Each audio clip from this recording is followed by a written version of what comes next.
go for a walk, shall we? It's a brisk January morning here in Albuquerque. It's clear out.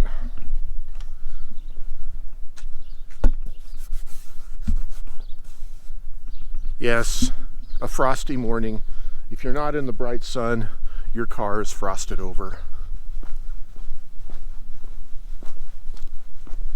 Well, this neighborhood was built in the early 1960s, and I was raised in this general neighborhood. Oh, look at this. What does that mean? I'm not really sure. But I enjoy walking in this neighborhood, older neighborhoods, and I'll show you some of the sights here. So this guy has an RV, and he used to be able to pull it out right over the curb because the old style curbing just had kind of a slope down for handicap access, and then they reconfigured the sidewalks for handicap with these ramps, and now the guy has to pull his RV and over and up above these curbs. And if I was him, I would be using some kind of wooden ramps or something, but I don't know what he does to get that over the curb. I guess he just pulls it real carefully. But things change, you know. That's what happens in old neighborhoods. So our neighborhood has southwestern style ranch homes. Some are flat roofed, some are pitch roofed. Depends. A lot of gravel, so-called xeriscaped landscaping, water friendly. You notice the rocks that get kicked over on the sidewalk. So I've made it a kind of a game I play when I'm going on walks. Is I'll see these rocks kicked on the sidewalk, probably by dog walkers.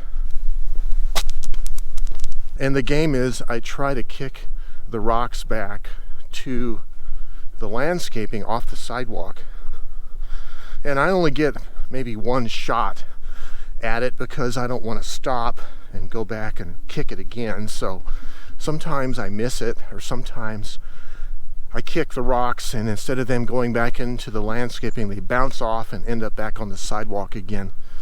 But my hope is that with enough time, if enough time passes and I kick enough rocks, maybe I can get more rocks off the sidewalk than the dog walkers put on the sidewalk. I see a lot of basketball courts, basketball hoops, but I don't see too many people playing basketball. Here's a rock. That one went pretty good. Here's a classic old car from the 70s maybe early 80s. Crown Vic LTD. My dad had one of those. Yeah, my dad had a LTD. It was a 75 LTD. Massive white boat. And here we have one of the sights of the neighborhood. No, not the yucca. That's a site too. Little free libraries. And this one is especially significant because you might notice there's something in here. That's right. It's a Joe Van Cleve built notepad taker using a roll of adding machine paper. I put it in here sometime last year, and I can tell you that nobody has claimed it. And I drive up this street every day, and it's positioned such a way that I can see, just by driving by, I can see whether it's still in there or not. And every time I drive by, there's just a little bit more disappointment that nobody wants a free handmade notepad taker. Almost as if nobody makes grocery lists anymore. Like, I guess they all use their phones, but we have enough old people in this neighborhood, older than me even. You would think we had a lot of people that are used to writing notes on paper.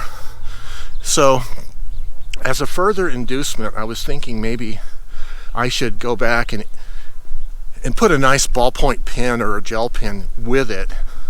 The idea being that maybe it'll be an inducement to have somebody take it.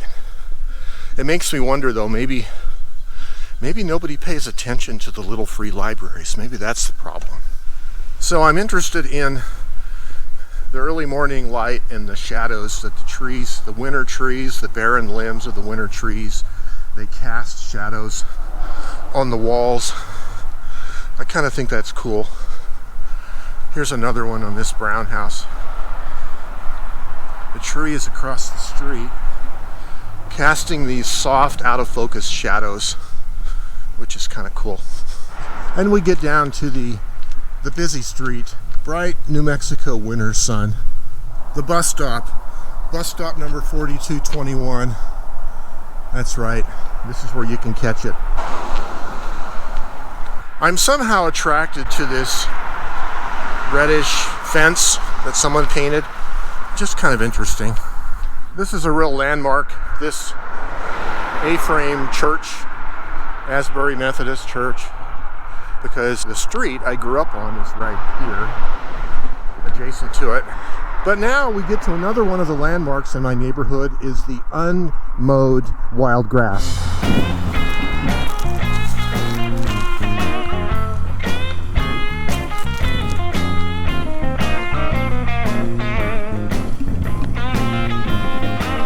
So I admire this wooden gate that this guy built, nicely stained.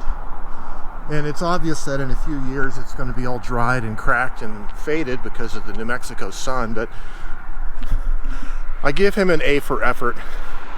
That's pretty cool. Some people have the gumption to paint their houses or to have their stucco houses done up in bright colors, and I like the contrast between these two.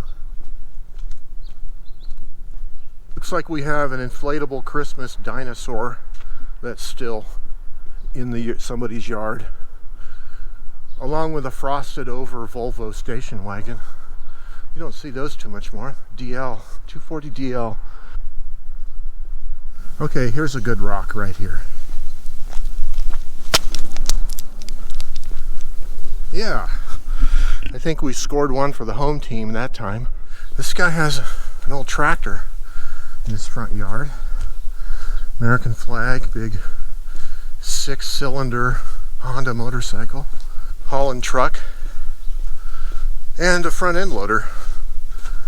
Yeah, you see all kinds of stuff. Well, it's possible the 12 days of Christmas are not quite done yet, but I like the little swing hanging from the tree limb.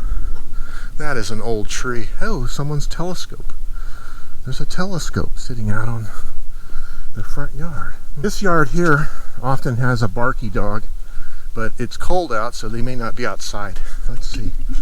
Do we have a knothole?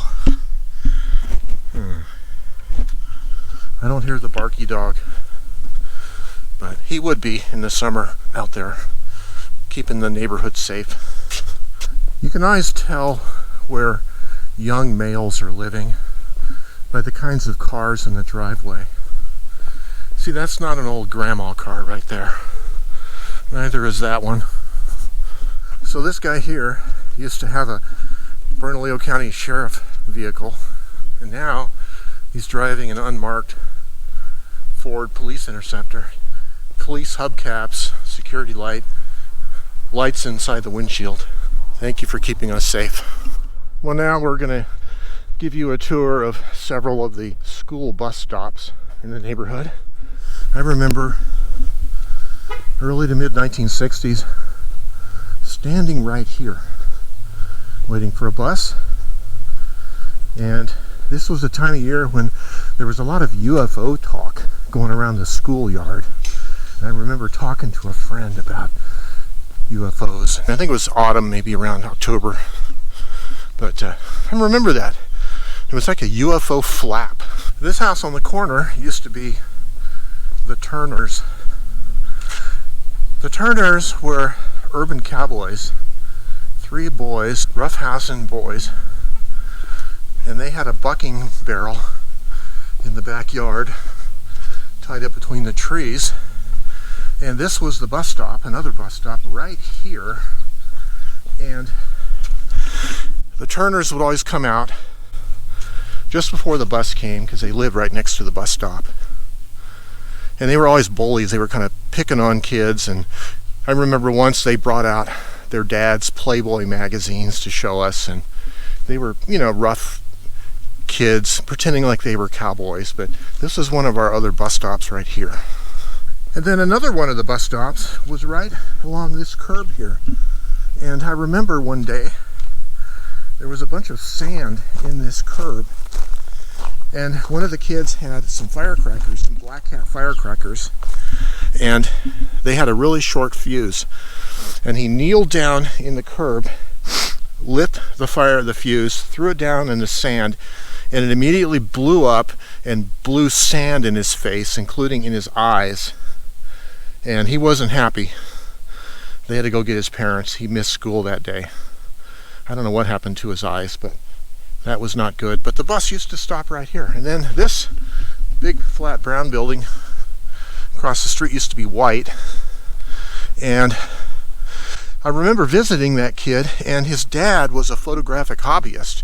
But I thought he was a professional because darkroom equipment everywhere in the house, and stacks of prints and negatives and light stands.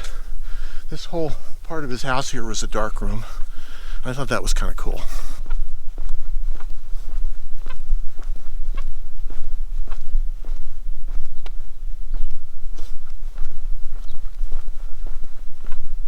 My shoe has a squeak.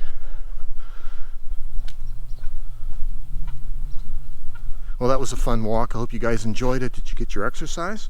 Good. Well, we'll see you another day. Actually, I won't see you because this is just like one-way thing. You can see me, but I can't see you. So